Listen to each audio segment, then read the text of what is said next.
Cara Stefania, oggi sei stata premiata come MVP di partita in un match veramente equilibrato contro l'Alta Frate Padova.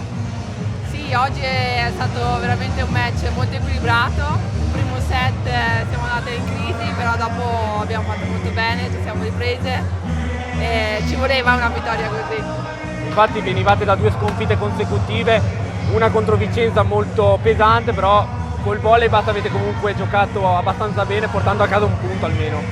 Sì, esatto, con Vicenza non c'è stata proprio partita e loro avevano giocato molto bene, con Udine invece eravamo lì e poi ci è mancato quell'attimo in più alla fine del quinto set, quindi meritata vittoria a loro. A chi lo vuoi dedicare questo premio? Questo premio lo dedico alla mia famiglia e a loro. La prossima giornata sarà contro l'Argentario, quindi un derby che vede voi contro un'altra squadra trentina. Sì, esatto, i derby sono sempre delle partite importanti e sentite, quindi dovremo lavorare molto bene e insomma ci prepariamo. Grazie Stefania, in bocca al lupo. Grazie Greppi.